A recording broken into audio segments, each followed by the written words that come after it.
मैं हूं वैदिक ऋषि। हमने इस भूमि का नाम भारत रखा राजा भरत के नाम पर, जो धर्म और साहस के प्रतीक थे। यही नाम आज तक जीवित है। मैं हूं पुराणों का भूगोलविद। हमने भारत को जम्बू द्वीप कहा, जहां जम्बू वृक्षों से भरपूर भूमि थी। प्राचीन काल में पूरी धरती को इसी नाम से विभाजित किया जाता था। मैं हूं आर्य परंपरा का विद्वान। उत्तर से दक्षिण तक फैली इस भूमि को हमने आर्यावर्त कहा। यहाँ धर्म, ज्ञान और संस्कृति का वास था। मैं हूं फारसी यात्री। हमने सिंधु नदी को हिंद कहा और इस भूमि को हिंदुस्तान। यही नाम सदियों तक चलता रहा। मैं हूं यूनानी भूगोलविद। हमने सिंधु नदी को इंडोस कहा और पूरी भूमि को इंडिया। यही नाम ब्रिटिश काल में आधिकारिक बन गया। मैं हूं प्राचीन व्यापारी। भारत की सोने जैसी भूमि के कारण हमने इसे सुवर्ण भूमि कहा।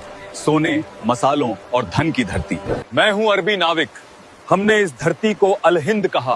सागर, मसाला, व्यापार और ज्ञान की भूमि। मैं हूं फारसी इतिहासकार। हमने इस देश को हिंद कहा, जो सिंधु नदी से निकला नाम है। मैं हूं पुराणों का कथावाचक। इस उपमहाद्वीप को हमने भरतखंड कहा, राजा भरत की विशाल भूमि। मैं हूं चीन का भिक्षु यात्री। हमने भारत को जिहोनगना कहा, ज्ञान और आध्यात्मिकता की भूमि के लिए। मैं हूं प्राचीन चीनी इतिहासकार। हमने भारत को यिंगतू कहा, महान धर्म, संस्कृति और व्यापार की भूमि। मैं हूं सुश्रुत 600 ईसा पूर्व का शल्य चिकित्सक। मैंने नाक, कान और त्वचा की सर्जरी विकसित की, जिसे आज प्लास्टिक सर्जरी कहा जाता है। मेरी पुस्तक सुश्रुत संहिता में 300 से अधिक शल्य तकनीकें लिखी हैं। यही भारत की सर्जरी परंपरा की नींव है।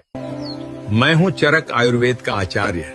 100 ईसा पूर्व मैंने लिखा था कि बीमारी का इलाज सिर्फ दवा से नहीं होता है।